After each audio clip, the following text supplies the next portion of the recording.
예, 오늘은 지난주에 수경재배 그 급액 관리 이어서요.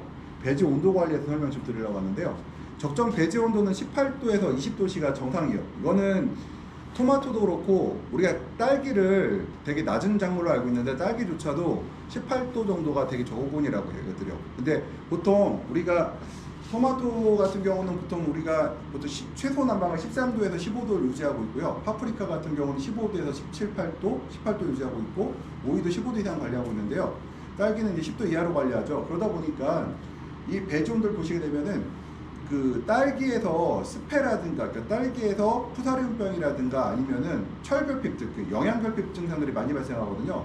그럼 바로 온도와 관련이 있다. 그 온도는 18도에서 20도씨가 적정 배지 온도라고 하는데, 우리가 여기서 이제 그럼 적정 배지 온도지 실제로는 그럼 우리 어떻게 관리하느냐? 보통 한 14, 5도부터 한 28, 9도, 30도까지는 우리 정상적으로 자란다고 보고 있거든요. 이 정도까지는. 그러니까 식물이 힘들어서 그렇지 요 온도가 좋다는 거지. 우리가 보통 일반적으로 15도부터 한 30도까지는 그냥 우리가 운영하고 있어요. 또 16도 이하가 되지 않도록 한다 이렇게 돼 있고요. 16도 이하가 되면은 철이라든가 영양결핍, 그러니까 영양소를 흡수하는데 제한 요인들이 발생을 시작해요. 그렇죠. 적정 온도는 이제 관수 적정 온도 18에서 22도로 하는데, 우리가 지하수 온도가 겨울에는 한 15도 되고요, 여름에는 한 18도 정도 되거든요. 그래서 보통 우리가 겨울철에 일부 농장, 그러니까 지하수가 굉장히 차가운 농장에서는 이제 그 양액 그 뭐라 하죠? 원수 탱크를 가열해주는 시스템을 사용하고 있어요, 이들이요. 그리고 여기서 이제 중요한 게 여기 온도가 18도에서 22도라고 되어 있잖아요. 근데 평상시에는 우리가 지하수가 계속 들어가기 때문에 온도가 높아서 되는 문제가 되는 경우는 거의 없거든요. 근데 6월 달부터는 어떤 문제가 있느냐? 배관에 이제 물이 들어가 있죠. 배관이 들어있는데 그 물들이 온도가 올라가기 시작해요. 햇빛에 노출돼갖고. 그러면은 이 배관물들이 막 30도씩 막 올라가거든요. 그러면은 우리가 원하는 적정 온도보다 높은 온도가 되잖아요. 그래서 우리가 보면은 한여름에는 물을 갖다가 줄 때 짧게 주지 말라고 그래요. 왜 짧게 주게 되면 어떤 문제가 생기느냐? 그 배관에 있는 물들이, 그러니까 달궈진 물들, 따뜻해진 물이만 들어가고 다시 물이, 따뜻한 물이 다 들어가고 나면은 다시 찬물이 들어가서 뜨거워진 다음에 다시 들어가는 일이 반복되기 때문에 보통 배관의 물이 온도가 높은 경우에는 짧게 주지 말고 2, 3분 정도를, 3분 이상을 줘서 배지하고, 처음에 뜨거운 물이 들어갔죠. 그 다음에 좀 시간 지나면 뭐가 들어가요? 찬물이 들어가죠. 그러면 뜨거운 물하고 찬물하고 섞이게 되면은 온도가 떨어질 거 아니에요. 그렇게 해서 관리하라고 우리 하고 있어요, 이것들이요. 배지 온도가 낮으면은 뿌리 없은 논력이 현저히 낮아진다 해서 근원이 12도이면은 20도씨보다 2.5배 낮아진다. 이게 뭐냐면은 제가 환경 관리할 때 이런 얘기를 했어요. 열화상 사진 찍은 거 기억나세요? 오전에 그러니까 오전에 보게 되면은 아침에 딱 보면은 해가 뜨고 나서 한두 시간 지나게 되면은 지상부의 온도는, 그러니까 생장점의 온도는 굉장히 높은데 지하부의 온도는 굉장히 낮아요. 언제? 겨울철하고 보통 2, 3월 달에 그런 일이 되게 심하거든요.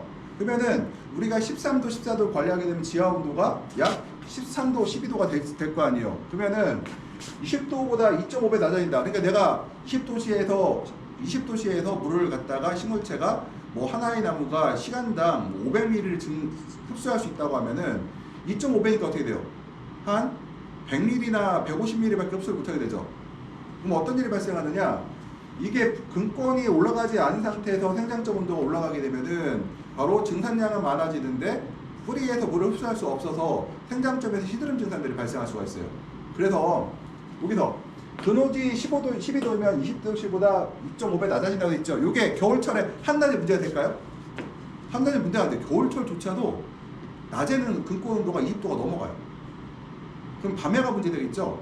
밤에가 특히 언제가 문제돼요? 제일 추운 시기가 언제예요? 새벽이죠. 새벽이 제일 춥죠. 그리고 새벽이 끝나고 나면 이때가 제일 뿌리 온도가 낮은데 갑자기 일출로 해가 떠요. 그러면 근권 온도가 올라가요? 배지의 온도는 어때요? 배지는 뭘로 되어 있어요? 대부분 물로 되어 있죠. 포여 배지도 포여 배지 하나가 20리터짜리 2리터거든요. 2kg 정도 나오거든요. 1.5, 뭐 1.8, 2kg 정도 나오는데 이게 배지물을 꼭 채우면 18kg가 나와요. 그러면은 16kg 이상이 물이란 뜻이잖아요, 이게요. 그러니까 물을 온도를 높인다는 건 굉장히 시간이 오래 걸려요. 그래서 우리가 이제 근권 난방을 한다고 하면 언제 해야 돼요? 내가 근권 난방을 하고 싶어요. 내가 근권 난방 장치가 있어. 그러면 언제 해야 돼요? 밤에 하는 게 좋을까요? 새벽에 하는 게 좋을까요? 새벽에 어떻게 해야 돼? 새벽에 해가 뜨기 직전에 한두 시간 전에 근권의 온도를 어떻게 해요? 15도, 18도로 올려놓으면 되겠죠. 왜 돼요? 일단은 한밤에 낮은 건 상관없어요. 한밤에 낮은 거는 왜요? 12도를 하더라도 이때는요 식물체가 물을 조금밖에 없지 않고 그렇기 때문에 그렇게 온도가 높지 않아도 충분히 물을 공급할 수 있다. 증산량이 적기 때문에. 그런데 해가 뜨자마자 갑자기 증산이 늘어나니까 우리가 어떻게 해야 돼요? 미리 새벽에 온도를 근권 온도 18도, 20도로 올려놔야지만 충분히 식물체가 증산을 할 수 있다는 게 돼요. 그 증산과 연관된 게 뭐가 있어요? 증산을 하게 되면 뭐 어떤 점이 좋아요? 증산한다는 얘기는 광합성을 충분히 할 수 있는 기공을 열었다는 얘기가 되죠. 기공을 열고 광합성을 할 수 있기 때문에 만약에 근권의 온도가 올라가지 않은 상태에서 기공이 열리고 증산하게 되면은 생장점이 스트레스를 받고 기공을 닫아버리고 기공을 닫아버리면 광합성을 못하게 되죠. 그래서 우리가 이제 근권 온도에서 얘기를 할 때 이 근호는 12도 이하 할 때 20도씨보다 2.5배 낮다. 그래서 여기 시험 문제에서 가로치고 나올 수 있겠죠. 여기다가 가로치고 2.5배 정도 낮다. 이건 일반적인 얘기예요. 이것들은 일반적으로 이거는 토마토가 해당되느냐? 아니다. 오이도 해당되고 딸기도 해당되고 모든 작물은 그렇다는 거예요. 신기한 게 저도 이제 공부하다 보고 제일 신기했던 게 뭐냐면은 가장 고온 작물인 고온성이 이제 우리가 일반적으로는 파프리카가 제일 온도가 높아요. 토마토, 오이, 파프리카 중에서. 그러면은 파프리카조차도 딸기와 근권 온도는 같더라고요. 딸기는 되게 낮은 저온성 작물이잖아요. 그런데도 불구하고 근권 온도는 딸기나 가장 고온성 작물이라고 불리는 파프리카나 근권 온도는 같더라는 거예요. 같더라는 거예요. 그리고 또 하나가 배지의 온도가 낮으면은 사이토크린 지베렐린 생성이 감소한다. 그래서 배지 온도가 낮으면은 식물이 그러니까 이 중요한 게 지베렐린 사이토카인이라는 게 뭐냐면 새로운 세포를 분열시키는 촉진시키는 역할을 해줘요. 이것들이요. 그리고 사이토킨이나 특히 이 사이토킨이 있죠. 이 사이토킨은 화분화도 일으키지만 가장 중요한 게 여기서 우리가 이제 우리 과채로 재배하는 사람 입장에서는 뿌리 발달에 사이토킨이 가장 큰 영향을 미쳐요. 그래서 우리가 굳이 저희가 이런 얘기를 해요. 야, 뿌리 밝은 제가 뭐가 있니? 그러면은 뿌리 밝은 제라고 불릴 수 있는 호르몬은 바로 이 사이토킨이 바로 뿌리 밝은 제라고 부를 수 있는 호르몬이에요. 이것들요. 그러면은 우리가 배지 온도가 낮게 되면 사이토킨이 발생이 안 될 거 아니에요? 적어질 거 아니에요? 그러면은 뿌리 발달에 어떤 영향을 줄까요? 뿌리 발달이 안 좋아지겠죠.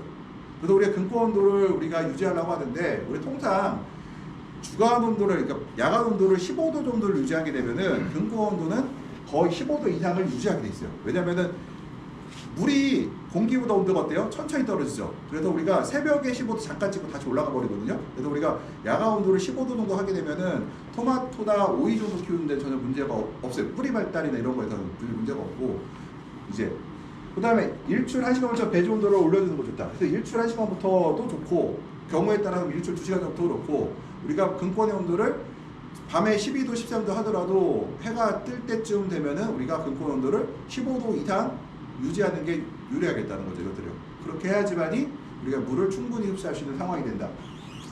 일반적으로는 야간에 배지 온도가 기온보다 높아서 광합성 작물이 뿌리로 많이 간다. 이때 배지의 함수를 낮게 관리해야 뿌리 발달이 좋다.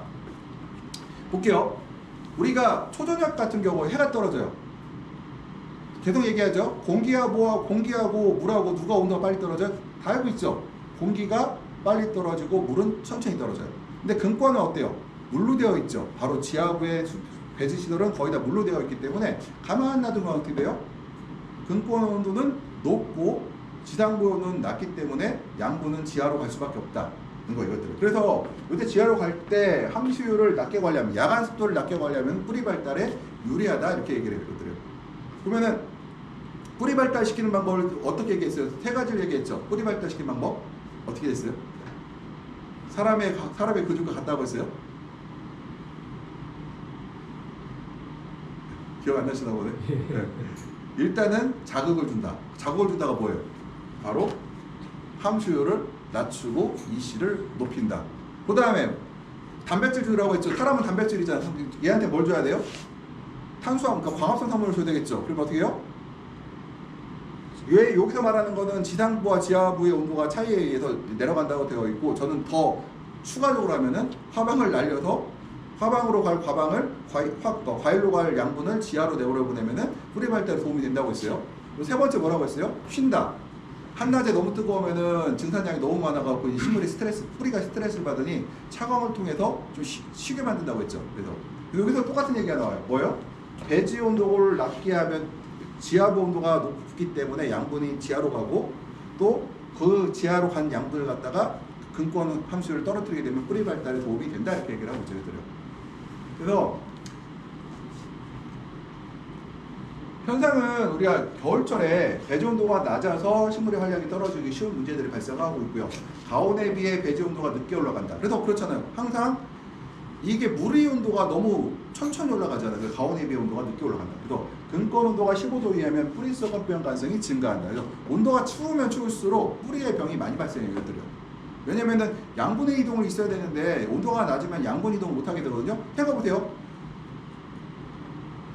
영양실조 걸린 뿌리는 병에 강할까요? 약하겠죠. 당연히 약하죠. 그래서 근권 온도가 낮은 경우에는 뿌리에 시드름병이 발생할 확률이 높다는 거예요. 그래서 제가 또 얘기하는데 그나마 이제 그 뿌리 시드름병에 보통 토마토, 오이, 파프리카 뭐 있으면은 딸기 있으면은 그나마 푸사리움병에 조금 우리 일반적인 뭐 파프리카가 강한 것도 있지만 푸사리움이 그 파프리카에서 좀 덜해요. 제일 심한 게 딸기고 중간에 토마토고 파프리카인데 공교롭게도 물론 뿌리에 그러니까 유전적 소인 자체도 있었겠지만 공교롭게도 우리가 야간 근권 온도와 관련이 있어요. 보면요. 파프리카가 가장 근권 온도가 높게 유지되고 있고요. 그 다음에 중간에 토마토, 그 다음에 딸기가 가장 저온으로 가게 되고 있죠. 이것들요. 그래서 우리가 푸사리움병에 관련해서도 우리가 뭐 얘기를 하면은 토마토에 푸사리움병이 많지 않느냐? 우리가 생각하는 겨울철에 오는 푸사리움병, 그러니까 토마토에서 오는 푸사리움병 같은 경우는 이 온도보다는 대부분의 경우가 과습에 오는 경우가 많은데 딸기는 습에는 강한데도 불구하고 시드름병이 많거든요. 그건 바로 우리가 저온에 의한 것이 아닐까 추정하고 있다. 생각하면 되고. 그리고 시설내 온도가 낮으면은 수온도 낮아지므로 온실내 온도가 지나치게 낮아질 관련돼서 구역 난방을 전체 난방을 갖다가 우리가 너무 8도 10도 난방하면 안 된다는 얘기가 될 것이고요. 배지를 난방한다 해서 근권 난방이라고 되겠죠. 배지 난방을 하게 되면은 우리가 근권 난방을 하는데 이 근권 난방을 할 때 주의점이 하나 뭐라고 했어요? 근권 난방을 할 때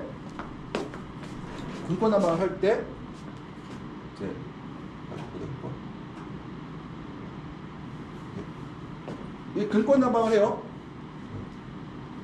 이렇게 배지가 있어요. 베드가 이렇게 있어요. 어디다가 난방을 해야 돼요? 여기다 난방하나요? 이렇게?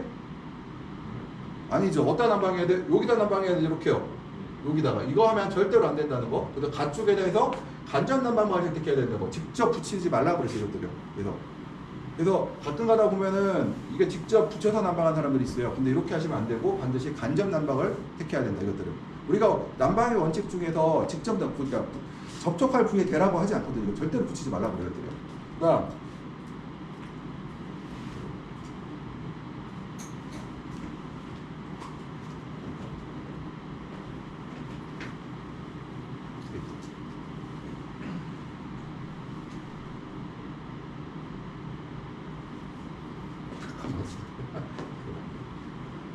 헷갈리네. 잠깐만요. 아까 뭐 눌렀어요? 네? 돌아가는가? 돌아가는가? 하이가요? 하이가는 아닌 것 같은데.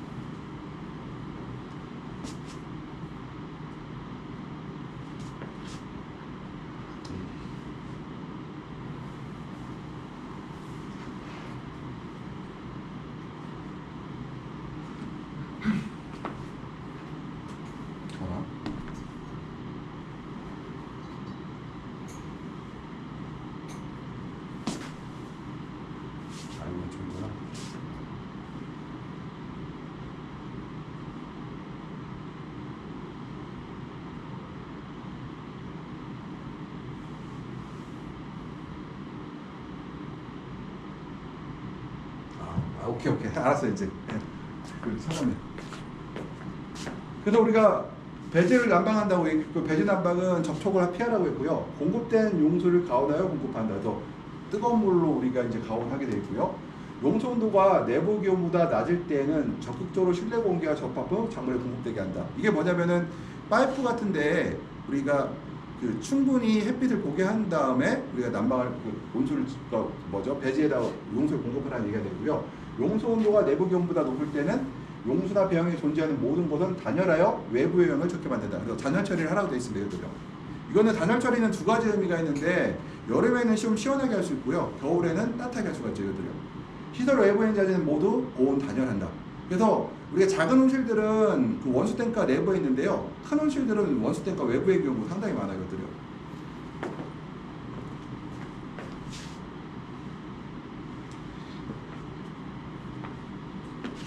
우리가 이제 봄철 같은 경우 보면 이제 봄철, 아까는 이제 겨울철이었죠. 봄철 같은 경우에는 점차 이제 시간이 지남에 따라서 배제 온도는 큰 문제가 되지 않게 되고요. 기온에 비해 배제 온도가 점차 늦게 올라가요. 관료 온도는 기온에 비해 배제 온도가 늦게 올라가므로 새벽에 배제 온도에 주의한다. 이거 뭐냐면은 우리가 오전에 아니라 새벽에 충분히 근권 난방을 통해서 근권의 온도를 올려놓으라는 얘기가 돼요. 일반적으로 이 시기에는 우리가 배지가 너무 차가워서 문제가 되는 경우는 별로 드물다는 얘기가 되고요. 여름에는 이제 급액되는 배양액과 온도가 높은 게 문제가 되죠. 이제 특히 배관에 있는 물 같은 경우는 30도가 넘어가요. 작물이 어릴 때는 배지가 햇빛을 받아서 온도가 상승한다. 특히 우리나라에서는 보통 8월 달에 또는 9월 초까지 정식을 많이 하거든요. 우리 중부 남부 지방에서는. 그러면 중부 남부 지방에는 8월 초, 9월 초까지 정식을 하게 되면은 이때 나무가 작기 때문에 바로 햇빛이 배지를 직접 덮이는 문제가 발생한다는 거죠. 그러면은 근권의 온도가 올라가서 문제가 발생할 수가 있다. 배지 온도가 높으면 식물 장애가 발생하기 쉽다. 특별히 병지였으면 풋마른병처럼 포기 전체가 위조하고 뿌리가 발달하여 있지 않으며 기근이 발생할 수 있다. 동서당 하우스에서 많이 발생한다. 점적반의 경우 많이 발생할 수 있다. 그래서 우리가 배지 온도가 높으면은 식물의 정물에 이제 일단은 시드름병 증상들이 발생할 수 있다는 거고, 온도가 높으면 뿌리 발달이 되지 않고, 그다음에 호흡량이 많아지거든요. 근권의 온도가 너무 높아버리면은 이제 호흡량이 많아지고 뿌리 발달을 저해할 요소가 되고요. 또 하나, 점적과대의 경우 많이 발생한다는 것은 우리가 이제 점적 관수라고 해서 점적 테이프 같은 경우 쓰는 경우가 있는데, 이때가 더 많은 문제를 일으키고 있다고 할 수가 있고요. 차광도는 빛의 세계에 따라 달라야지만 우리가 가장 50% 정도가 기본이다. 그래서 보통 우리가 여름철에는 50% 정도 차광을 하고 들어가요. 기본이요. 그러니까 언제부터? 한 5월부터 한 9월 중순까지는 기본적으로 흐린 날을 제외하고는 50% 차광을 기본으로 하고 들어간다. 그래서 이제 차광 시설이 없는 사람들 같은 경우는, 저 같은 경우는 3월 말 4월 초가 되면은 온실의 외부에다가 50% 정도 되는 차광망이나 차열망을 바깥에 씌우라고 하거든요. 물론 비 오는 날은 문제가 되지만 우리가 보통 봄철에는 비 오는 날이 그렇게 많지 않죠. 그렇기 때문에 보통 저는 전체 씌워놓으라고 해요. 그 다음에 부분 차광 커트 없는 경우 보온 커트를 사용하기도 한다. 이거는 보온 커트를 사용하기도 하는데 이거는 조금 문제가 있죠. 차광하면은 차광 작업 조국도 쾌적해볼 일석이조가 있다. 그래서 일단은 이런 게 있습니다. 온실에 가잖아요. 차광을 하고 있어. 그때 작물한테도 좋지만 사람이 일을 할 수가 있어요. 생각해보세요. 4월부터 9월까지 커튼을 치지 않고 사람이 온실에서 일하는 게 쉬울까요? 굉장히 어려워. 쉽고 덥죠. 우리 저기 민호 씨 어때요? 차광하고 일했죠? 그래도 덥죠? 차광 안 하면 들어갈 수가 없어, 온실에. 그러니까 우리가 차광을 하는 거는 바로 작물한테도 좋지만 우리가 사람도 쾌적하다. 급액라인의 단열인데요. 우리가 이제 용수나 배양이 존재하는 모든 곳은 단열하다. 그래서 우리가 바깥에 있는 곳들, 특히 온수 탱크, 그런 용수 탱크들은 모두 다 우리가 단열 처리를 해야 되고요. 이것들이요. 급액관을 바깥쪽이 백색인 걸 사용한다고 되어 있는데 이건 너무 일반적이에요. 여기는 아마 수경 재배를 최근에 하신 분들은 바깥쪽이 백색인 것이 일반적일 것인데, 저같이 한 25년 된 사람들은 과거에는 전부 다 흑색관이었거든요. 흑색관이었고 어느 날 갑자기 백색관이 나왔어요. 그리고 백색관이 좀 비쌌는데요. 그러다가 백색관과 흑색관이 공존하다가 지금 와서는 흑색관은 전부 사라지고 전부 백색관으로 바뀌었거든요. 이게 바로 그 급액관의 온도가 올라가는 문제 때문에 이렇게 해서 전부 다 백색관으로 바꿨다고 할 수가 있어요. 급액관 혹은 배대에 지하수관을 이용한다. 그래서 급액관과 붙이거나 배대에 붙여서 지하수관을 설치하여 지하수를 흘려보내면 급액관의 온도를 낮출 수가 있다. 그래서 하는데 이 문제는 이제 지하수가 남아 도는 사람들은 이제 충분히 있는 사람들은 해당이 되는데, 이게 충분하지 않은 사람들은 이렇게 하기는 어려워요. 그래서 일단은 우리가 급액 라인 단열해서 이제 흑색관을 우리가 백색관을 하고요. 그 다음에 이렇게 돼요. 이제 다시 할게요. 이렇게 돼요. 여기가 팩트보드입니다.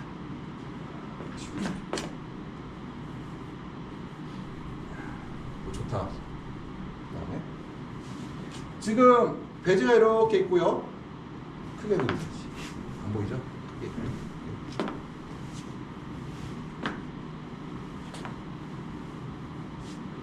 이게 배지고 베드예요. 그러면 급액관을 어디다 설치하느냐? 여기다 설치해요. 이렇게. 그리고 이렇게 꼽아요.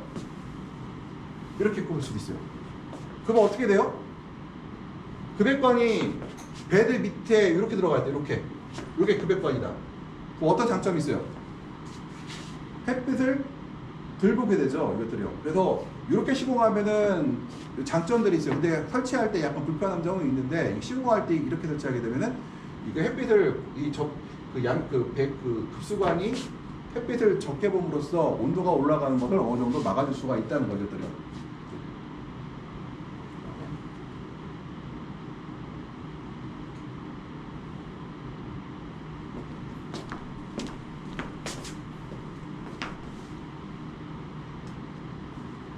급액 이제 여름 같은 경우는 배지온도 관리를 위해서요. 필요에 따라서는 일회 관수관을 늘려서 관수관에 존재하는 배양하기 위해 낮은 온도의 배양액까지 작물에 공급되도록 한다.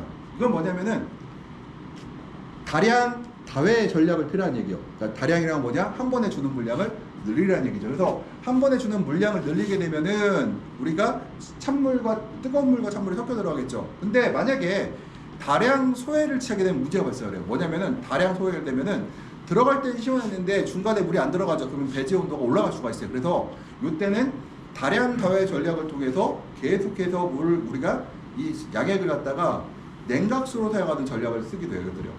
이때는 우리가 이 씨를 좀 낮게 관리해요. 비료값을 절약하기도 해서 그 양액값을 비료값을 절약하기 위해서 보통 우리가 3.0으로 공급하다가도 저는 보통 토마토는 3.0, 파프리카는 2.5에서 2.8, 오이도 2.0 이상 공급하라고 하는데 이때는 토마토도 2.5로 떨어질 수가 있어요. 이때는 식물체가 워낙 물을 이제 주는 물량이 많기 때문에 물에 3.0으로 주게 되면 비료값이 많이 들어가잖아요. 그래서 우리가 이때는 좀 떨어뜨려야 돼요. 그리고 또 하나가 저희 지도 교수님이 만든 방법인데 급액관을 비워놓는 것, 공기 압축기로 해서 급액관을 비워놓는 방법이 있는데 요거는 이제 아이디어는 좋은데 아직까지 이제 저희가 사용하는 방법은 아니고요. 저희 지도 교수님께서 만들어 놓으신 방법인데 이게 지금까지는 지금 저희가 생각하면 불편해갖고 검용온수 사용하기는 좀 어렵다. 만약에 내가 꼼꼼하게 관리할 수 있는 사람들은 가능한데 그렇지 않으면 좀 어려워. 차라리 그냥 다량 다회 전략으로 비료값을 좀 더 들이는 게 더 낫겠다는 거고요.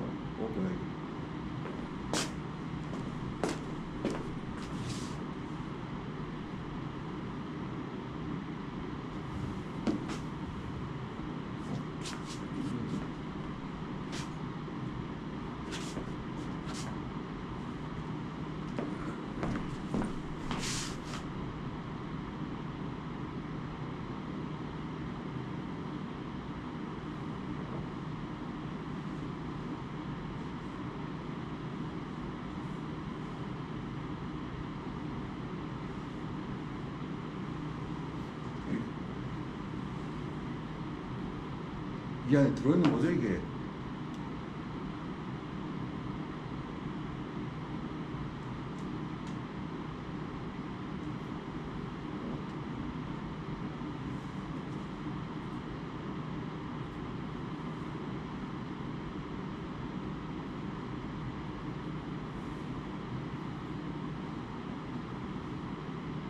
뭐지?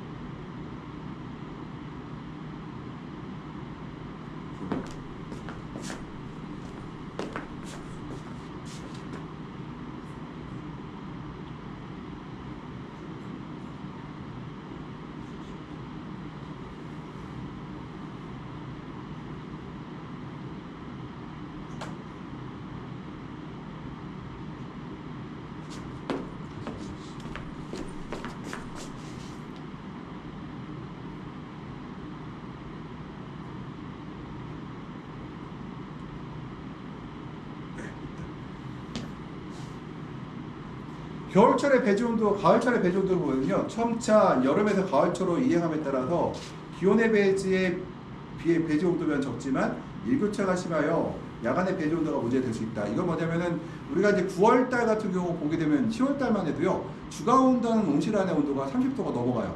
근데 야간 온도는 10월달 되면 어떻게 되죠? 보통 14도 떨어지게 되고요. 11월달 되면은 주간 온도가 온실은 그래도 30도가 넘어가거든요. 그럼에도 불구하고 밤에는 10도 이하로 떨어지는 일이 발생을 해요. 이때 이제 우리가 일교차가 심해서 야간의 배지에 문제가 발생될 수 있다. 그래서 일교차가 심하기 때문에 야간의 배지 온도가 낮아질수록 일출 2시간 전에 배지 온도에 주의하여 필요하다면 금고 온도를 할 필요가 있다. 언제면 가을철이 되면은 금고 온도를 할 수도 있고 안 할 수도 있는데, 우리가 금고 온도를 체크하고 금고 온도에서 만약에 저온으로 나온다고 하면은 우리가 근권 난방을 할 수도 있겠다는 얘기가 돼요. 그러면 여기서 근권 난방의 목표가 뭐예요? 근권 난방의 목표가 식물체가 냉해를 받는 걸 막기 위해서 한 건가요? 근권 난방이? 아니죠. 뭐예요? 근권 난방이라는 거는 식물체가 물을 잘 흡수할 수 있도록, 오전에 잘 할 수 있도록 우리가 하는 게 주 목적이라는 거거든요. 근권 난방의 목적이. 그러니까 사람들이 오해하는 게 근권 난방이 냉해를 받기 위해서다. 그거 아니에요. 생장점에서 증산이 일어나고 있는데 가장 중요한 게 이제 수분 증발과 관련이 있거든요. 수분이 아침에 증산이 막 활발하게 일어날 때, 만약에 증산이 충분히 뿌리 온도가 올라가지 않는다고 하면 그때 우리가 여러 가지 문제들이 발생할 수 있기 때문에 이때 우리가 근권 난방을 한다는 거죠. 이것들을. 그래프관리 비교 및 선택에서 우리가 이제 요거 지난번 했었나요? 그래프관리법? 했었나요? 타이머법하고 시간제어법? 안 했죠? 네, 1학기 때 했어. 잠깐 그러는데 잠깐만요. 그러면은 우리가 이제 급액관리법 보게 되면은 이제 시간제어법이 있고 일세량 제어법이 있고요. 배액전극 제어법, 수분장려법, 수분한량센서법, 배지중량법, 수액센서법 되게 많죠. 근데 여기서 우리 실제로 사용하는 건 두 가지예요. 저기 시간제어법과 일세량 제어법이 사용되고 있고요. 옛날 한때 이게 배액전극 제어법이라는 것이 유행한 적이 있어요. 이거는 지금 부분적으로 일부 농장에 사용되고 있고 현재는 거의 사용이 안 되고 있는 방법이고요. 그 다음에 배지중량법, 또 뭐 수분함량센서법이 있는데요. 이게 이제 수분함량센서법은 하고 배지중량법은 내내 같은 내용인데, 배지중량법은 배지의 무게를 잰다는 뜻이고, 수분함량센서법은 센서를 이용해서 배지의 함수량을 측정한다고 하는데요. 수분함량센서법의 단점은 안면 배지에서 특정 안면에서만 되고 나머지는 거의 안 된다는 게 이제 문제가 있어요. 여기서 급액관리법에서 보게 되면요, 이렇게 다양한 방법이 있는데, 그럼 이 방법들을 어떤 특징들이 있을까 볼게요. 시간제어법, 복잡하지 않기 때문에 관리의 위험성은 적으나 관수의 정밀도가 낮아 제어 안정성은 낮다. 저는 이게 관리의 위험성은 적으라고 되어 있는데, 이 조심점. 내가 관리의 위험성은 적다는 것은 물이 안 들어가거나 너무 많이 들어가지 않게 할 수가 있는데, 어떤 위험이 있을까요? 그러면은 이 물 주는 방법이 식물의 물을 흡수량과 아무 상관없이 그냥 주는 것들이죠, 이것들이. 그래서 그러므로 광밀의 관수의 정밀도가 낮아 제어 안정이 낮다고 볼 수가 있어요. 그래서 예를 들어서 오늘같이 비 오는 날 타임업으로 물을 주게, 어제는 맑았죠. 어제 같은 물량을 주게 되면 어떻게 돼요? 배지가 습해지고 습해의 우려가 높아지겠죠. 지금 그런데 일세량, 그 다음에 이제 일세량 제어법은 이제 현재 가장 안전적으로 사용되고 있으며 시간 제어와 변용에서 사용한다. 그래서 우리가 이 제어법이라는 게 일세량 제어법 같은 경우도 일세량 제어로만 하는 게 아니라 타이머를 적용해서 사용하게 돼 있어요. 이것들요. 타이머를 볼게요. 타이머 대표적인 사례 볼게요. 일세량 제어법인데 내가 구역을 3개의 구역으로 나눴어요. 근데 3개의 구역을 나눴는데 우리가 광량 제어를 해요. 100줄에 한 번에 물이 들어가게 했어요. 100줄에 한 번, 아니면 70줄에 물이 한 번 들어가게 했어요. 70줄에 한 번 들어가면은 70줄에 70cc 물이 들어가면은 우리가 최소 2분 이상 물이 들어가야 되거든요. 세 구역으로 나눠서 어떻게 돼요? 6분 이상 들어가야, 6분 정도 지나가야, 6분 정도 시간이 뛰면 6분 정도는 최소 벌려놔야 되겠죠. 왜냐면은 만약에 70줄이 도달해서 물이 70cc가 들어가, 2분은 기계가 돌아가요. 1구역에서. 그 다음에 2구역에서 또 2분이 또 들어가요. 3구역에서 2분이 들어가면은 합의가 6분이죠. 근데 만약에 광이 너무 세서 70줄이 6분 이내에 들어온다고 생각해보세요. 그러면은 1번 구역과 3번 구역이 동시에 신호가 떨어지게 되면은 에러가 발생하면서 양익게 멈춰버리거든요. 그래서 우리가 타이머법을 어떻게 해요? 통상적으로 이렇게 하죠. 야, 상구역이면은 야, 아무리 못해도 10분 또는 15분 안에 다시 물은 주지 마. 이렇게 하죠. 그럼 뭐예요? 타이머죠. 아무리 광이 좋아도 15분간은 물을 주지 말아라. 그럼 뭐예요? 이거는 타이머법이죠. 그래서 우리가 얘기를 할 때 시간제어법과 일사량제법은 공용해서 사용한다. 그래서 있고요. 그 다음에 또 하나가 배액전극 제어법인데요. 배액전극법은 우리가 식물이 흡수한 만큼 공급됨으로 가장 정확하고 민감한 센서를 사용하지 않기 때문에 위험적이고 안정적이다. 스페인에서 일반적으로 사용한다고 되어 있는데요. 이게 뭐냐면은 배액이 우리가 먹고 남은 물이 바깥으로 나오죠. 그러면 배액을 측정하는 센서가 있어요. 이 센서가 이제 센서가 만약에 배액이 안 나온다는 얘기는 뭐예요?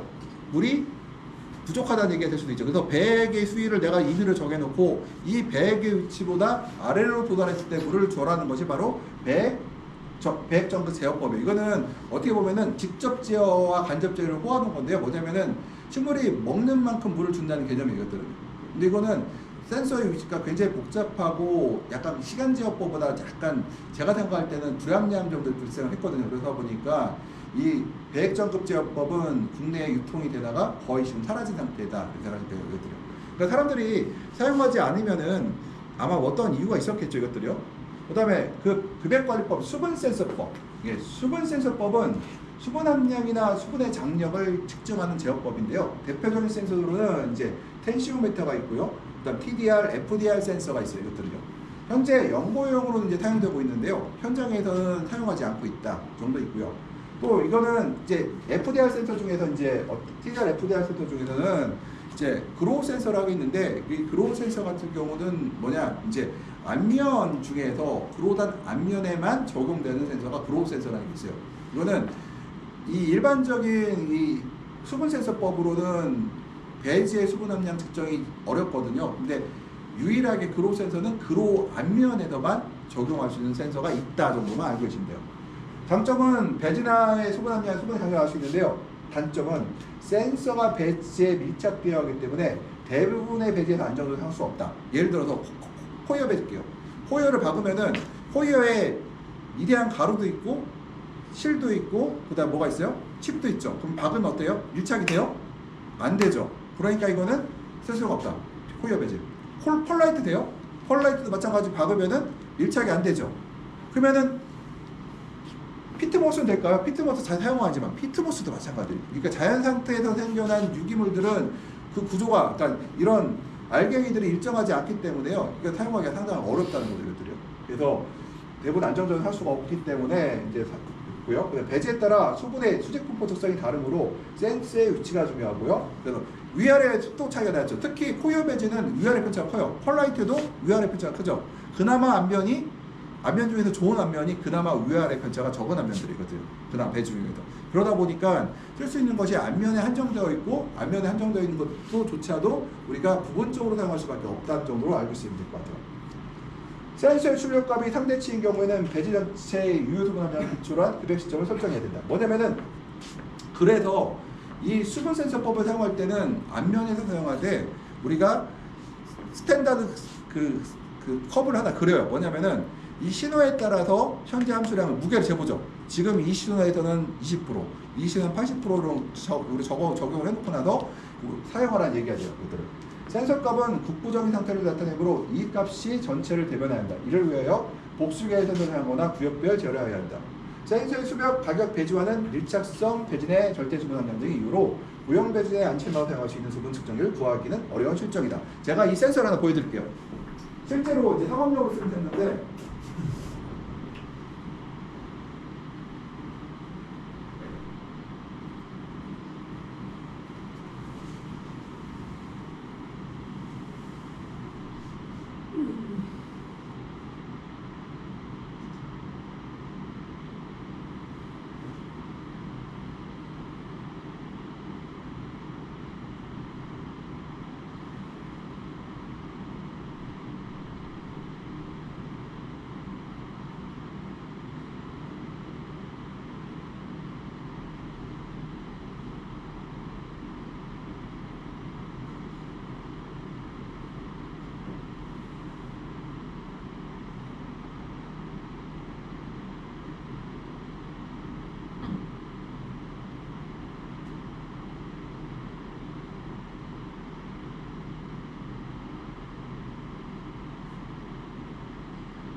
이게 지금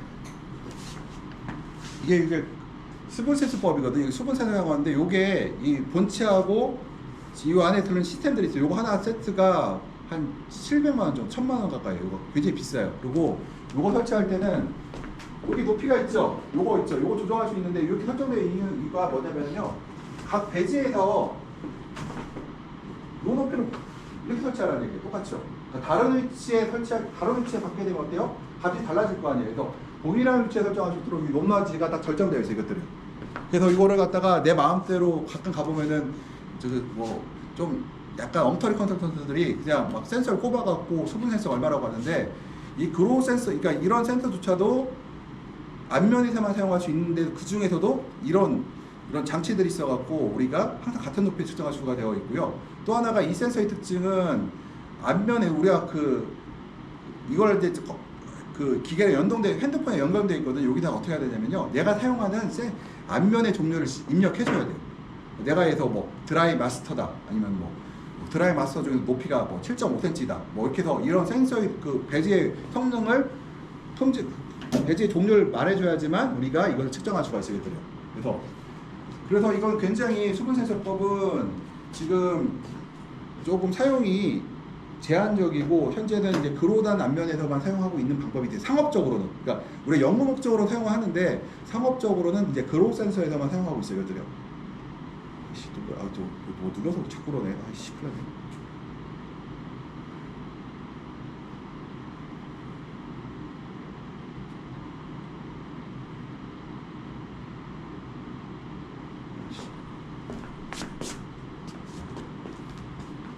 이제 배지 중량법이 되겠죠. 배지 중량법은 배지의 중량을 측정하여 제어하는 방법이 되겠고요. 일정 면적당 하나씩 설치하게 되고요.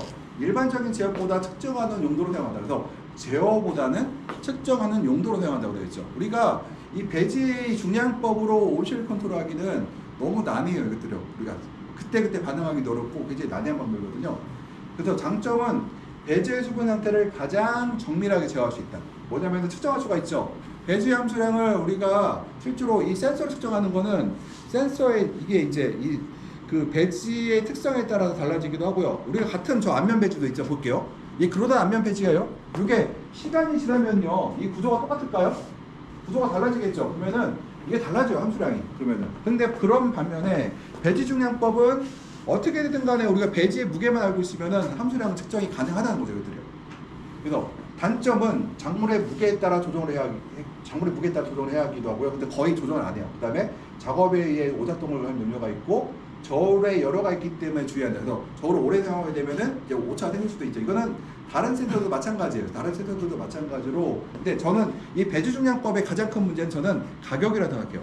가격이 보통 우리가 일반적으로 쓰는 배지 중량법을 측정하는 기계들이 이제 그냥 간단히 저울 놓고 하는 거 말고요. 컴퓨터로 입력하는 정도 되면은 최하가 400에서 보통 1000만 원까지 존재하거든요. 굉장히 비싼 장비다 이렇게 할 수가 있어요. 이제 수액 센서법이 있죠. 세플로우 방식이라고 하는 방식이 있는데 이거는 우리가 물관이라는 조직이 있잖아요.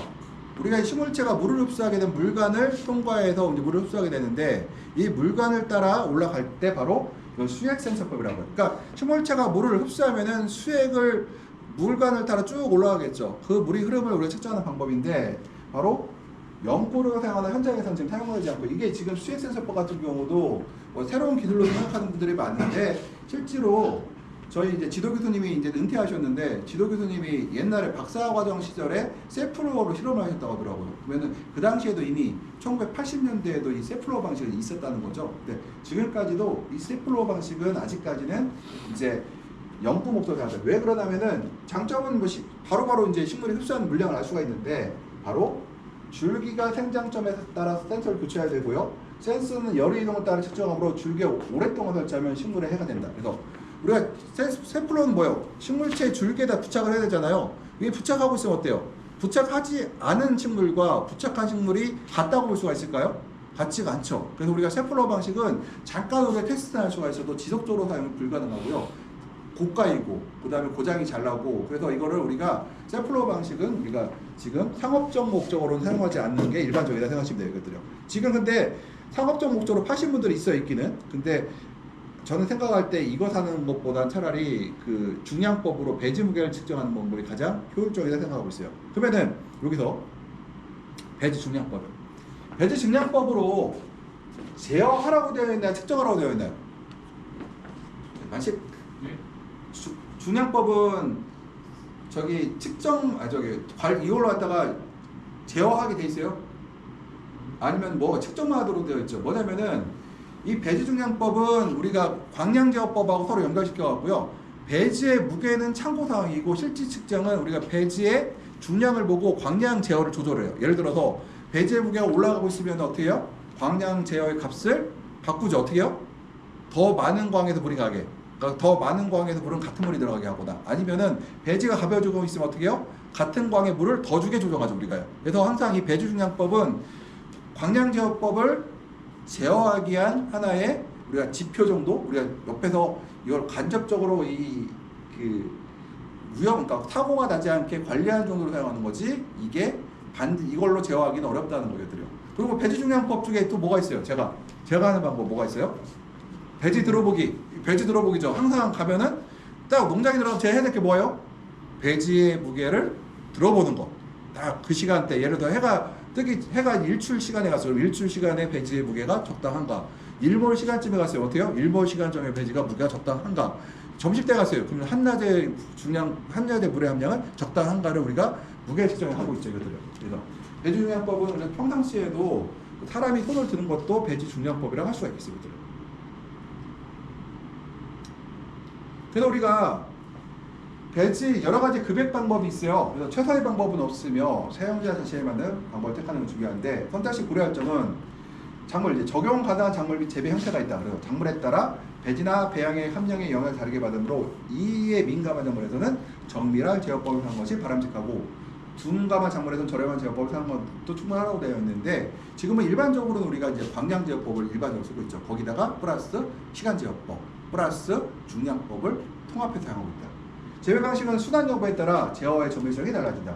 수단식의 경우에는 배기 손실이 없으므로 과수배가 적은 작물에는 시간제법으로 충분한 경우도 있다. 이거는 수단식 중에서 이거 시간제법으로 충분한 경우는 뭐냐면은 저거요. 이제 순수수경, 흔히 말해서 상추 같은 거 키울 때 우리가 순수경을 하잖아요. 딥플로어 방식이나 NFT 방식을 쓸 때는 우리가 바로 이런 타이머법을 사용하죠. 왜냐하면 타이머 방법이 없죠. 물은 항상 고여 있으니 어때요? 시간에 따라서 배양액을 교체해주는 방법이죠. 이것들이요.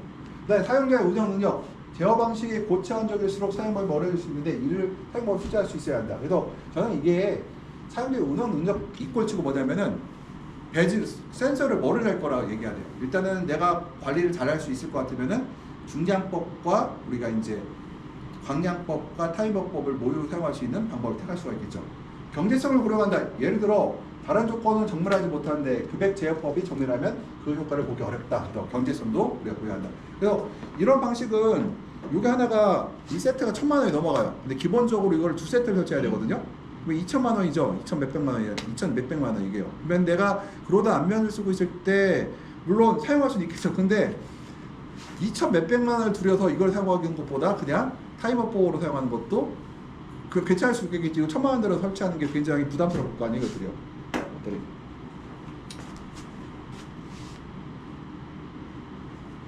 배지대의 수분 함량은 피드백 혈로에서 언제나 최적 조건을 유지하는 거 좋은데 타이머나 일사량에 의한 방식은 어디거나 간접적인 제어 방식이며 직접 제어법은 가격이 높은 교점이 있어 생산 환경에 알맞은 방식을 택해야 된다. 직접 제어법이 뭐예요? 대표적인 게? 직접 제어법이 뭐? 문수익 하나요? 그 세플러 방식하고 배지 무게법이 뭐죠? 직접 방법이죠. 왜냐면 배지의 무게 직접 측정하고 있죠. 물의 흐름을 측정하고 있죠. 그래서 이걸로 갖다가 직접 물의 제어법이라고 해요. 이것들을.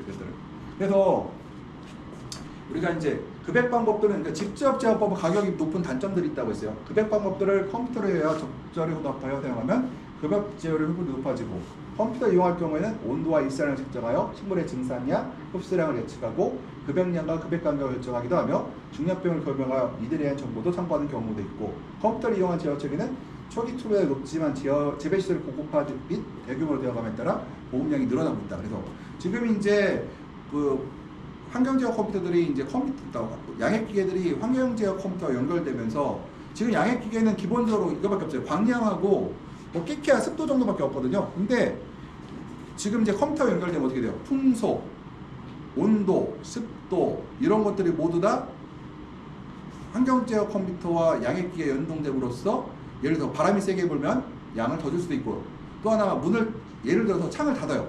창을 닫게 되면 물을 적게 줄 수도 있고, 창을 열면 물을 더 줄 수도 있고요. 그래서 이런 것들을 우리가 고려해서 할 수가 있다. 이렇게 해서 보면은 이제 급액 제어법의 종류 및 특징에 대해 보게 되면은 이제 간접 제어는 시간 제어와 일사량 제어가 이제 간접 제어죠. 이거는 식물이 먹는 거 상관없죠. 내가 이제 광량이라는 거와 시간 제어를 통해서 식물이 어느 정도 물을 먹었겠구나 추정하는 것이 바로 이 간접 제어법이라고 할 수가 있겠어요. 이런 간접 제어법은 우리가 이제 지금 현재 현재 일사량 제어는 대다수, 시간 제어, 일사량 제어가 지금 대다수고요. 배제 수분 안정성은 이제 간접 제어는 매우 시간 제어 같은 경우 매우 불안정하죠. 그래서 흐린 날 같은 경우 물이 너무 많이 들어갈 수 있고, 광이 많은 날은 물이 너무 조금 들어갈 수가 있죠. 설정 인자는 일액 개시 시간 일액 급액량, 적산 일사량 일액 급액량인데요. 적산 일사량에 따라 우리가 물을 주는데요. 직접 제어는 우리가 이제 수분 장력, 이제 텐시오메타를 사용하는 방법, 이제 배지 중량법, 수분 함량을 재는 센서법, 그다음에 배지 전구법이 배액 전구법이 있는데, 사실 수분 함량은 배지 중량법과 같은 개념이에요. 얘들요. 배지 중량은 그냥 배지 무게를 재는 이제 저울이고요. 그다음에 수분 함량법은 뭐예요? 센서를 통해서 우리가 측정하는 방법이 되겠죠. 센서를 통해서 텐시오메타나 FDR 센서를 통해서 우리가 측정하는 방법이 되고요. 배액 전구법은 사실은 지금 국서라고 해서 지금 거의 사용하지 않고 있는데요. 지금 배지 중량법은 사용하지 않는다고 돼 있죠. 왜 사용하지 않아요? 제어법이니까. 그러니까 배지 중량은 뭐예요? 그냥 뭐라고 할 수가 있어요? 우리가 간접적으로 우리가 일사량 제어를 하는데 실제로 물이 얼만큼 필요한지를 확인할 때 쓰는 간접적 지표로 사용할 수가 있죠. 이들이 제대로 지금 운영되고 있는지를 테스트하는 거고요. 지금 수분 함량법 같은 건 이거예요. 1,000만 원짜리 이거 이제 그로단면에다 그로 센서 꼽아놓고서는 이 수분 함수량으로 물을 주는 방법이 있어요. 어떻게 되느냐? 이 방법을 쓰게 되는 것이 바로 이제 수분 함량법인데 극소량이죠. 왜요? 그로단 함량을 쓰는 그로단 센서를 설치한 사람만 가능하거든요. 이것들이요. 그래서 이제 극소량을 사용하고 있다 할 수 있어요. 간접 제어는 이제 가격이 싸죠. 시간 제어는 돈이 안 들어가죠. 그 다음에 우리 간접 제어 중에서 이제 사실은 요게 왜 저거거든요. 광량 제어거든요. 광량 제어도 사실은 고가라고 할 수는 없어요. 왜냐하면 요새 양액 시설을 하려고 하면은 몇 억, 1억, 2억 들어가는데 이게 타이머 방법하고 여기 광량 제어법하고 쓰게 되는데 차이가 몇백만 원밖에 차이 안 나거든요. 그래서 실제로는 아주 고가라고 할 수가 없는데 이쪽에 직접 제어법들은 비싸요. 이거는 직접 제어 사용하는 이제 배지 무게 재는 거 어때요? 이 1,000만 원짜리를 2개 설치해야 돼. 저울이 700만 원짜리 2대 설치해야 되죠. 1,000만 원짜리. 그 다음에 이것도 직접 제어하는 이 그로우 센서 제어법도 이 하나가 1,000만 원인데 이거 2개 이상 설치해야 되거든요. 굉장히 고가죠. 센서값만 2,000만 원이 넘는다는 얘기가 되니까 굉장히 고가의 방법이고. 그래서 지금 제일 많이 쓰는 건 바로 여기 있는 광량 제어에다가 시간 제어를 더한 다음에 바로 배지 무게를 확인하는 방법을 지금 저희가 가장 많이 쓰고 있다. 그리고 제가 봐도 이게 제일 합리적이에요. 굳이 말씀드렸듯이 우리가 사람도 그렇지만 식물도 그렇고요. 모든 생물체는 순간적으로 반응하지 않고 어때요? 평균으로 반응하잖아요. 그렇기 때문에 우리가 이걸 정밀하게 맞출 필요는 없어요. 대략적으로 우리가 그 범위 안에만 들어있으면 되기 때문에 이거 너무 이게 비싸고 관리가 까다로운 장비들은 우리가 굳이 하지 않는다. 그래서 여기가 이제 센서법이라든가 이런 것들은 다공률 배지에 이제 사용 불가가 되겠죠. 그죠? 시간 제어법은 이제 볼게요. 시간 제어를 하는데 타이머를 이용하여 일중 설정한 시간에 따라 급액하는 방법. 시간에 따라 일사량과 온도가 변하는 것을 고려하여 급액 시간을 설정한다. 볼게요. T1, T2, T3가 있어요. 시간이 지남에 따라서 어떻게 돼요? 이 간격이 좁아지죠. 왜 좁아질까요? 광량이 높아진다고 가정하기 때문에, 온도가 높아진다고 가정하기 때문에 어때요? 우리가 뒤로 갈수록 한낮이 될수록 그 주는 시간을 짧게 주기 시작하죠. 짧게 주죠. 이런 것들은 우리가 이제 저 같은 경우도 이제 연락이 오신 분들이 있어요. 그러면은 어떻게 오느냐? 타이머로 주는데 요즘에 어떻게 보여주면 괜히 물어보면요. 제가 이제 다시 후배한테 전화를 해봐요. 야, 요즘에 자녀 관리량이 얼만큼 나오냐? 얼마 물어봐. 그럼 보통 200줄 잔여 광량이 한 12시 정도 끝나요. 그러면은 그럼 12시까지 물 주고 중간에 두세 번 물 주면 되겠네 정도 끝나요. 이렇게요. 또 일사량 제어법은 시간 제한법은 반대로 일사량과 연관되어 있다. 왜냐면은 일사량을 우리가 측정하지 않는 기계이기 때문에 일사량이 추정해서 우리가 뿌리거든요. 장점은 이제 저렴하다는 거. 그다음에 오작동이 있을 수가 없죠. 타이머니까. 그래서 단점은 이제 그 관수의 정밀도가 낮아서 제어 안정성이 낮은 것들. 그러니까 잘못해서 흐린 날 같은 경우에 물이 과량으로 들어갈 수 있는 문제들이 발생한다. 그다음에 저는 시간 제어법의 최대 단점은 저는 재배제가 귀찮은 거라고 생각해요. 왜 그럴까요? 광량이 늘어남에 따라서 우리가 광량 제어법을 하면 어때요? 내가 100줄에 100cc 하면 어때요? 자기가 알아서 광량이 늘어남에 따라서 물을 계속 잘 줄 텐데 만약에 타이머법을 쓰면 어때요? 광량이 늘어나는 거 확인하고 계속해서 내가 체크를 해줘야 되거든요. 이거 얼마나 불편해요. 그래서 우리가 일단은 시간 제어법의 장점은 가격이 싼 거, 단점은 관수성도 낮음으로 제어 안정이 낮은 거, 여기다 하나 붙이면은 재배자가 귀찮다는 거죠. 왜냐면은 정밀 제어를 하려고 하면 사람이 계속 신경 쓰고 있어야 되니까 굉장히 귀찮다는 거죠. 이것들은.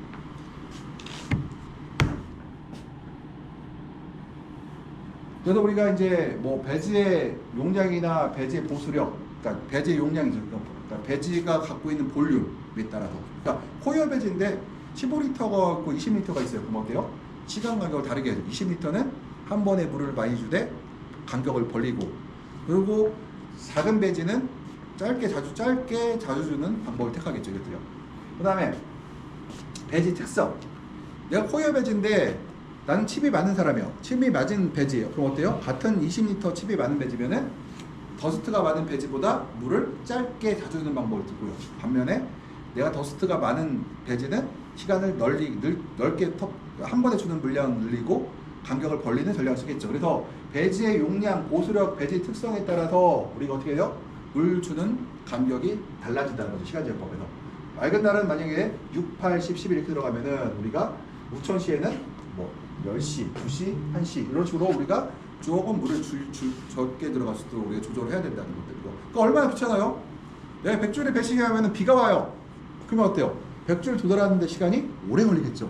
근데 해가 좋아요. 그럼 어때요?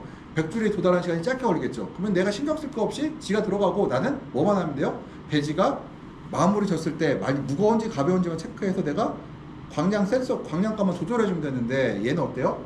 계속 사람이 날씨 오늘 일기예보가 날씨가 좋대. 그러면 타이머 다시 이렇게 해놓고, 오늘 날씨가 안 좋대. 그러면 해놓고, 오늘은 비가 많이 온대. 그러면은 더 이렇게 계속해서 우리가 조절해야 되잖아요. 귀찮죠. 그리고 한 번 실수하면은 사고 날 수도 있고요.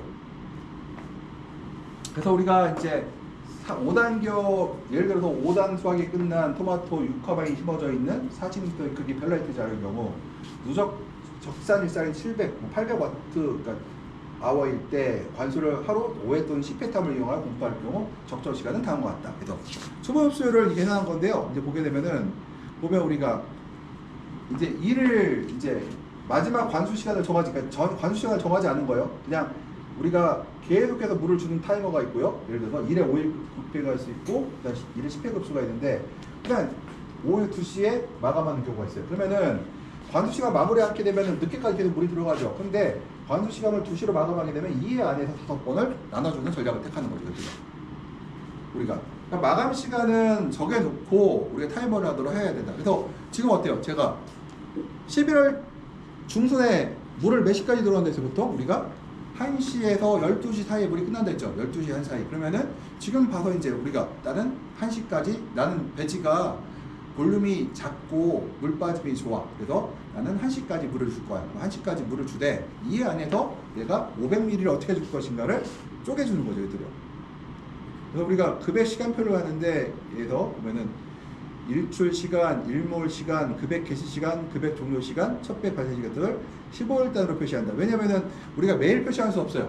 타이머로 할 때는. 그래서 우리가 금액을 어떻게 줄지는 보통 보름에 한 번씩 조정하게 될 수밖에 없고요. 사용 요량은 흐린 날은 급액 관리 규제에 따라 조절하고, 흐린 날은 다르게 하고, 배지 스트레스 다르게 하고, 배지 수분 함량에 따라 다르게 하고, 일의 급액량에 따르게 조절한다. 급액 시간을 보게 되면은 1월 1일 같은 경우 일출 시간 7시 44분이고 일몰이 5시 26분이에요. 그럼 어떻게 해요?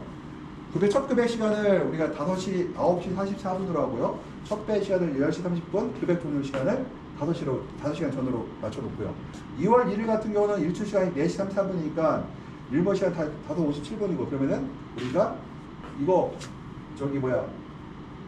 그 다음에 첫 900개 시간을 8시 33분 설정했고 첫 배 시간을 10시로 10시로 설정해놓고 일몰을 4시간까지 물을 준다고 해놓고요.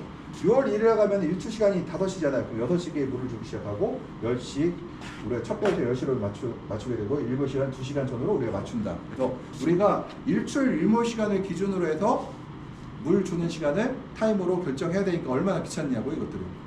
귀찮죠? 근데 내가 타이머법 쓰면 어때요? 광양대어 쓰면 어때요? 일출 일몰 시간을 우리가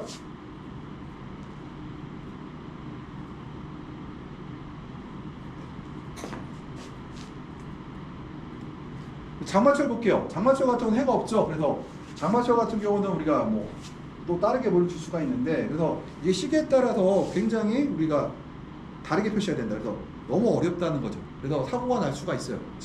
타이머 제법은 시간이 내가 진짜 이렇게 생각할 수가 있어요. 내가 온실 관리 수경 재배 굉장히 잘한다 이러면 타이머법 써도 괜찮은데 내가 수경 재배에 대해 이해도가 떨어진 사람들은 만약에 타이머법을 사용하게 되면은 사고가 날 확률이 매우 높아요. 그들은. 왜냐면 우리가 배지의 함수량이라든가 배지 중량이라든가 뭐 이런 광량에 따른 물 주는 방법이라든가 이걸 전부 알고 있으면은 타이머법을 써도 내가 신경 써서 공부하면서 내가 이제 관찰하면서 측정하면서 하면은 가능한데 만약에 그렇지 않고 타임업을 쓰게 되면은 굉장히 큰 실수를 하는 확률이 높다. 차라리 타임업 광량 제어법은 어때요? 일세량 제어법은 기본적으로 내가 여기 다시 한번 이거 볼게요. 계속 말씀드렸지만 식물이 물을 흡수하는 거는 식물이 정상적으로 다 컸다는 가정하에서 뭐가 제일 중요해요? 어떤 게 제일 큰 영향을 줘요? 일사량이 몇 프로의 영향을 주죠? 80에서 90%의 영향을 주죠. 80에서 90%. 그러면은 실제로 일사량 제어법이 거의 대부분이라고 생각하시면 돼요. 그러면은 여기 보시면 일사량 제어법 볼게요. 일사량을 주게 되면 어때요? 지가 알아서 일사량이 증가함에 따라서 어때요? 요 간격이 좁아지죠. 우리가 이거 보고 적산법이라고요. 그러니까 일사적산이라고 하는 게 뭐냐면은 광량이 누적되는 거에 따라서 물을 주는 게 적산법이 일사를 적산해서 주는 거죠. 얘들은 적산해 주는 건데 일사량과 작물의 증산 속도는 일정 관계가 있다서 한 90에서 한 85에서 90%가 바로 일사량과 관련 있는 거죠.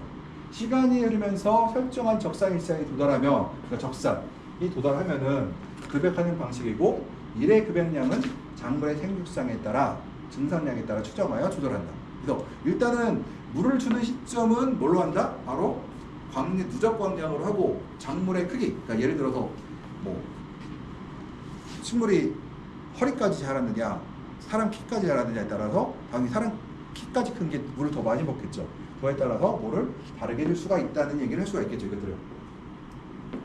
그러면은 그 다음 거 보게 되면요. 이제 장점은 일사량 제어는 바로 식물 증발상량과 상관성을 이용하기 때문에 시간 제어법에 비해서는 식물의 요구들을 아주 잘 반영한다.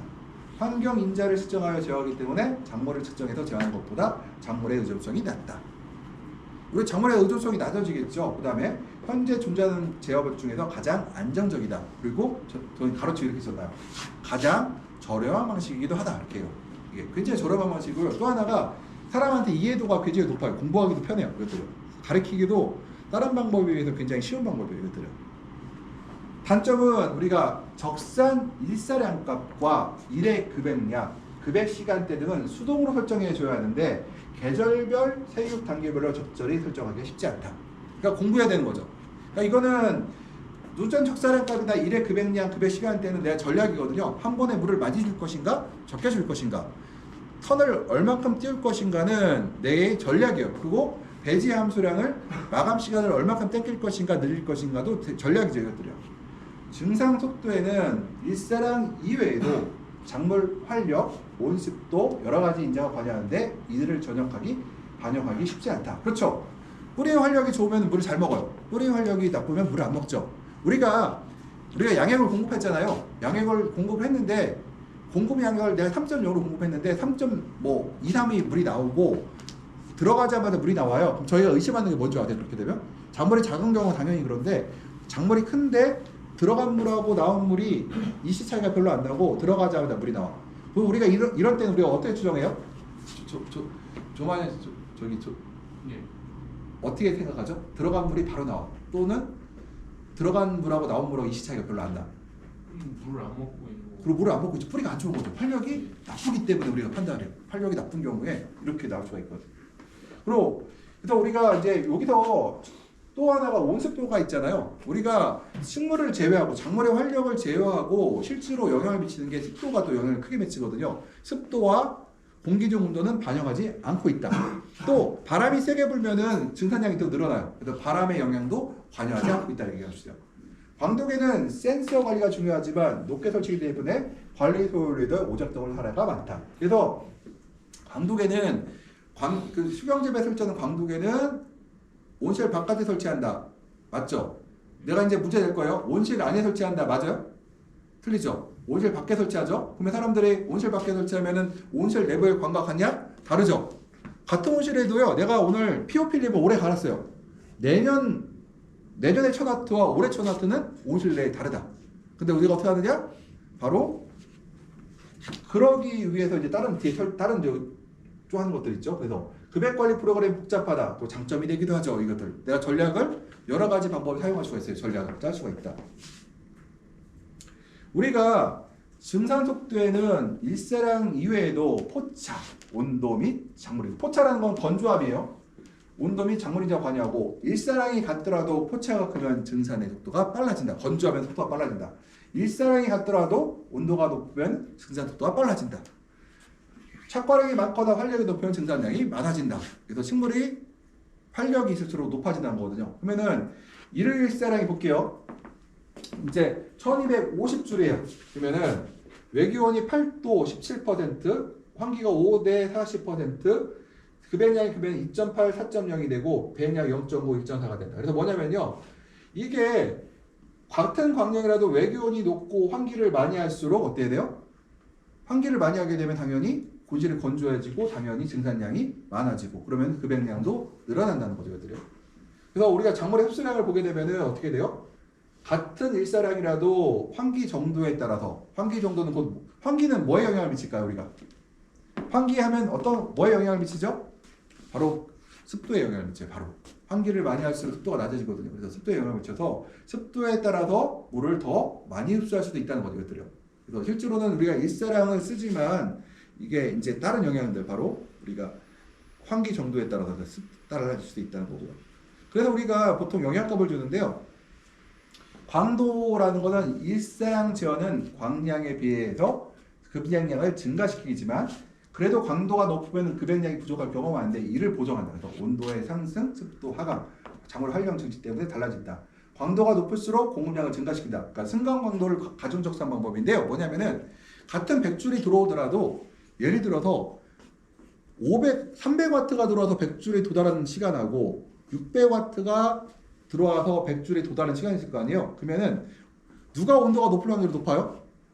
600W가 높을 확률이 높죠. 그리고 600W일 때 환기를 할 확률이 높잖아요. 그러니까 어떻게 해요? 600W로 100줄이 도달할 때 물량을 가중해서 줘라. 뭐예요? 300W일 때는 그대로 줘. 100줄에 100cc 줘요. 그러면은 400W일 때 어떻게 돼요? 100줄에 120cc. 600W일 때는 100줄에 140cc. 그럼 이걸 뭘 반영한다 우리가? 창이 열렸는지 닫혔는지 우리는 몰라. 그런데 600W면 창이 열렸을 거야라는 우리 가정하죠.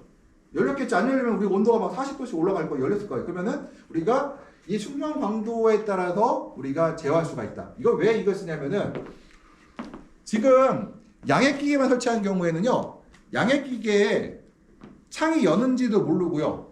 그 다음에 바람의 속도도 몰라요. 그리고 우리가 습도도 잘 몰라요.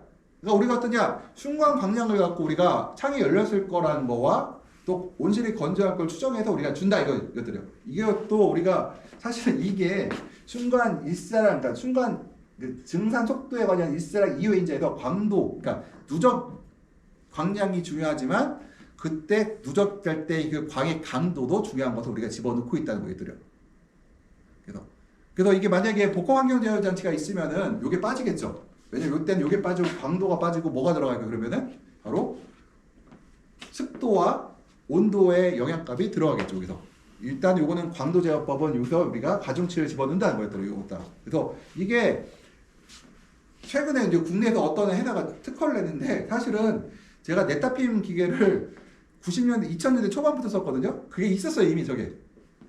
원래 있어 이름이 달라서 있었거든요, 저게. 그러니까 저게 새로운 기술은 아니고 이미 있었던 기술인데 거의 사용 안 했죠. 왜 사용 안 했냐면은 우리가 중량법을 쓰거든요. 배지 무게를 보고서는 대략적으로 계산해서 주기 때문에 굳이 저렇게 안 해요, 보통 일반적으로. 그러면은 순간 일사량이 설명하지 못하는 부가적인 영역을 반영하므로 영향을 작게 부여한다. 그래서 순간 일사량에 대해서 우리가 이제 뽑고, 그 다음에 온도가 있어요.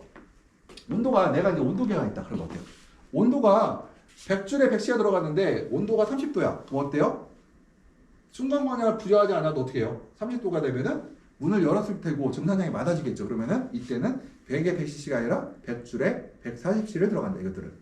그럼 이거는 어떻게 설정하느냐? 간단해요. 내가 배지를 무게를 듣고 경험을 쌓잖아요. 그럼 네온실에서는 30도가 되면 100줄에 100cc가 아니라 100줄에 110cc가 그러면은 요 영향값을 반영하면 돼요. 이렇게요. 근데 어렵잖아요. 제가 어떻게 해요? 그러니까 제가 들어보죠. 들어보면 다 끝나요. 들어보면은 다 끝나. 아, 요즘에 보니까 광량보다 물을 더 먹어. 그게 뭐예요? 영향값이죠. 온도 영향값일 수도 있고, 뭐예요? 순간 광량 영향값일 수도 있죠. 그러면 어때요? 내가 배지를 물을 좀 더 주면 되는 거고요. 습도가 있죠. 습도가 있는데 습도가 반대로 습도가 이제 90%일 때는 100주를 주는데 50% 이하가 되면 어때요? 40%를 더 줘야 되죠. 이거는 여기 습도 영향값을 준다는 거죠. 온도 영향값, 습도 영향값 이런 영향값을 줘서 우리가 물을 더 주고도 하고 덜 주기도 한다 이것들이요. 작물인자인데요. 작물인자는 우리가 이제 반영한 이거는 엽수라고 되어 있지만 이건 이제 일단 엽수라는 걸 지우고 내 나무가 볼게요. 같은 광량인데 이유는 모르겠는데 물을 잘 먹어요. 뿌리가 되게 좋은 것 같다. 그러면 내가 여기다 뭘 줘야 돼요? 식물이 물을 잘 흡수하는 식물의 인자를 집어넣죠. 이거 엽수일 수도 있지만 저는 이제 그 엽수만 갖고 얘기하기가 어렵거든요. 그래서 아무래도 엽수가 많은 것이 물을 잘 먹기는 하겠지만 그렇다 하더라도 꼭 그렇지는 않거든요. 그래서 우리가 이때는 식물이 물을 얼만큼 흡수하는지를 판단해서 우리가 영양값을 줄 수도 있다. 이것들이 배행률인데요. 이제 배행률에 따라 적산관을 변경한다 해서 배행률이 설정값보다 높으면 적산관을 높게 한다. 배행률이 30% 예를 들어서 배행률이 설정값보다 높으면은 적산관을 맞게 설정한다. 뭐예요? 배행률이 높다는 얘기는 물을 많이 준다는 얘기예요? 적게 준다는 얘기예요? 많이 준다는 얘기죠. 그러면은 내가 배행률을 봤더니 배행률이 내가 원하는 게 20%만 한 뭐 15리 뭐 20% 나올 정도로 내가 관리하고 싶었는데 만약에 물이 30m가 30% 나와요. 그럼 어때요? 적산 광량을 높게 설정하면 그래서 금기획 빈도를 낮추니까 간격을 띄워주게 되면 어떻게 돼요? 금액이 적게 나오겠죠. 이것들이요. 그 얘기를 하는 거겠더요. 저는 이거는 다 쓰는 게 아니라 이거 다 쓸 수는 없어요. 내가 필요한 방법, 내가 쓸 수 있는 기계 중에도 한두 가지 방법을 택해서 하는데 저는 이제 가장 쉬운 거는 중량법이 제일 쉽다고 생각해요. 그 다음에 타이머를 이용하여 1일 급액 시간대와 1일 급액을 설정해야 된다. 광센서를 급액 지역에 설정하고 적산 일사를 설정해 두어 급액 시기를 제어한다. 뭐냐면은 타이머를 이용해서 1일 급액 시간대와 1일 급액량을 미리 설정한다는 거죠. 그 시작과 끝을 설정한다. 타이머법으로 한다는 얘기가 되고 있고. 우리가 이제 급액 시간대에서 토마토의 재배의 경우에는 토마토, 오이, 파프리카라고 두면 돼요. 토마토와 같이 키가 큰 작목들, 토마토, 파프리카, 오이는 일모로 배지과수를 방송해서 일모로 2시간 또는 일몰 2시간 전 또는 5시간 전에 급액을 마감한다. 그래서 지금 같은 경우는 우리가 1시에 마감하죠. 5시에 해가 지니 후방으로 해서 4시간 전, 그래서 1시. 12월에는 4시 반 정도 지니까 12시 정도에 우리가 물을 마감해요. 이것들이요. 배지 종류에 따라 보수적인 차이가 있으므로 다르게 한다. 그래서 보통 코이어 배지가 안면 배지보다 1시간 물을 더 일찍 끊는다. 왜냐하면 코이어 배지가 안면보다 더 습하거든요. 일반적으로는 그러니까 코이어 배지 중에서도 칩이 많아서 물이 쭉쭉 빼지는 거 말고 더스트가 50% 들어있고 일반적으로 괜찮은 배지라고 불리는 배지들은 우리가 보통 앞면 대비 코이어 배지가 1시간 정도 물을 더 일찍 끄는 경향들이 있습니다. 왜냐? 코이어 배지가 더 습하기 때문에. 우천시에도 이제 관행수는 해야죠 하는데 일사량 제외 특성상 우천시 급액 부족이 발생한 시므로 시간제법의 주요 시간대로 보이는 오전 10시 또는 오후 수대 시의 시간제어에 급액을 행한다. 일출 시간이 빠른 경우는 일찍, 겨울철에는 11시, 3시에 급액을 하는데 단 써있죠. 상황에 따라 조절한다. 뭐예요? 주라는 뜻이 아니에요. 이렇게 줄 수 있는 온실은 어떤 온실이다? 좋은 온실. 축구와 유리 온실을 축구와 6.5m, 7m 놓고 환기를 제대로 할 수 있는 온실에서는 할 수도 있어요. 근데 나는 단독 온실에 환기가 잘 안 돼. 근데 이때 만약에 비 오는 날 급액을 하게 되면은 뿌리가 썩을 수 있어요. 그래서 그럴 수밖에 없죠. 내가 용마루 개폐를 하고 높은 온실 같은 경우는 흐린 날에도 내가 증산을 유도할 수 있는 환기를 할 수가 있거든요. 근데 온실이 낮고 개폐 방식이 물 창을 여는 방식이 개폐 방식의 경우에는 개폐를 이용하는 방식이 어때요? 모터리움 건치식인 경우에는 어때요? 내가 문을 못 열죠. 그때는 물을 못 준다는 얘기가 돼요. 그래서 이거는 단 상황에 따라 조절한다는 뜻은 뭐냐? 상황에 따라 물을 안 줄 수도 있다. 그러니까 아주 좋은 온실 그리고 예를 들어서 비가 오니까 뭐라고 하죠? 제습을 위해서 난방을 좀 하는 경우가 많거든요. 좋은 온실들은. 그럴 경우에는 급액을 할 필요가 있는데 뭐 거의 포화습도 있는 온실에서 햇빛도 잘 안 들어오고 이런 온실에서는 사실은 안 하는 게 더 낫다는 거 이것들은. 그래서 잘못하면은 여기는 제가 가로치고 상황에 따라 조절한다. 이거는 그때 달라요라는 뜻이에요. 하라는 뜻이 아니라 아주 좋은 온실 할 수도 있다는 거고. 보통 우리가 이제 1년 중 온실의 최대 일일 적산 일사량은 1200줄이며 최소는 ISR은 140줄 이하입니다. 그래서 최다 급액 일수가 25일 넘는 것은 현실적으로 한계가 있으므로 54주일마다 관수하여 최대 20여회, 최소 2회 정도는 관수된다. 배지의 종류, 적산 일사량, 그 다음에 작물 상태에 따라서 조절한다. 그래서 일수가 있고요. 작물에 따라서 배지에 따라서 물 주는 건 달라진다는 거예요.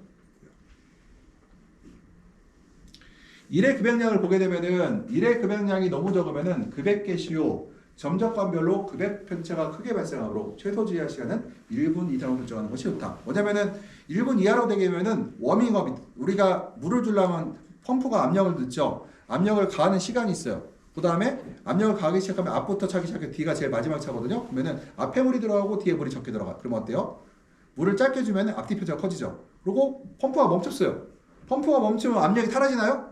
서서히 사라지죠. 그럼 뒤는 물이 안 들어가고 앞에 또 들어가요. 그러면은 너무 물을 작게 주면 앞뒤 물량 차가 커진다는 거. 그리고 배지의 종류, 계절에 따라 조절하고 급액 요소는 급액 시간대, 급액 간격, 일의 급액량 시간이 있으며 서로 영향을 미친다. 그래서 이게 급액 시간대랑 급액 간격, 일의 급액량이 서로 일의 급액량이 많아지면 급액 가격이 벌어지겠죠. 그래서 이게 서로 다 영향을 미친다는 거예요. 일의 급액량은 100에서 300머리 범위에서 하는데 이 뜻은 뭐냐면은 배지의 볼륨과 관련 있어요. 내가 20리터 배지다. 그러면 어때요? 2%면은 400ml죠. 15리터 배지예요. 그러면은 2%면 얼마요? 300ml죠. 그래서 배지의 볼륨에 보통 우리가 일반적으로 2에서 4% 내에서 우리가 조절하거든요. 그러면은 배지의 볼륨이 크면은 한 번 주는 물량이 늘어나고요. 배지의 볼륨이 작으면은 물량이 줄어드는데 보통 일반적인 배지에서 보통 10리터에서 20리터 배지를 많이 쓰잖아요. 10리터에 20%는 200ml가 되겠죠. 그 다음에 4%는 400ml가 되고 그래서 요 배지의 볼륨에 따라서 이제 달라지고 일사량 제어법의 급액 요소를 보게 되면은 보세요.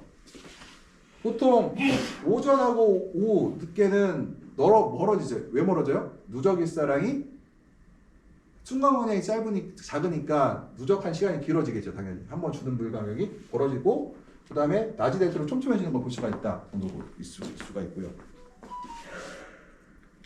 배지의 종류 및 계절 상태에 따라 조절한다는데요. 보수력이 작을수록 고온일수록 작물이 클수록 자주 급액하고 적정 유효수분 함량은 15에서 25%, 최저 15%, 적정은 25%, 얼음은 30%, 여름 최고 35% 기준으로 한다. 이것은 이제 코코넛 배지 기준이고요. 정착 시에는 220W마다 100ml 주도록 하는데 단 배양량이 20%로 설정한다. 그래서 정식 시에는 이게 거의 여기 보면은 80줄마다 100ml씩 관주하도록 되어 있잖아요. 이거는 주의하셔야 돼요. 요거는 큐브 육묘일 때. 큐브 육묘 아시죠? 큐브 육묘는 뭐예요? 큐브에다가 묘를 만들어서 올려놓는 거 이렇게 해요. 왜요? 큐브에서 물을 계속 공급해줘야 뿌리가 배지에 박히거든요. 쓰는 건데 만약에 내가 배지에다가 파고 싶었어요. 이렇게 하시면 안 돼요. 이거는 우리가 큐브 융무일 때 이렇게 하라는 얘기고 큐브 융무는 아닌 경우는 이렇게 하면 안 되거든요. 그래서 다음 번에도 끝내고 빨리 가야겠네요. 저기 이제 잠깐만 여기까지만 해야겠다. 일사량지wat이 밤엔 빛이 없으러 배양이 공급되지 않게 하고요. 밤에 급액할 때는 시간 제한을 한다. 그래서 밤에 급액할 때는요. 일반적으로 저기 야간에 난방을 잘하는 농장들에서는 해요. 근데 야간에 난방을 안 하는 사람들은 하지 않는 게 좋아. 적산에서 관리주에서는 적산 일사량 그 일회 급액 모두로 하는데 우리가 결정을 회피하기 위해서 우리가 뭐예요? 일사량 제법을 이해하거나 반대 일사량에 주로 의존하되 시간제를 감면하는 방식을 사용하고 있다. 그래서 하나를 사용하지 않고 공급 여러 가지 사용하고요. 외부 광량세를 사용하는 경우 차광 커튼을 사용할 때는 실제 작물이 받는 광량과 외부 광량이 다름으로 주의한다. 그래서 항상 뭐 해야 돼요?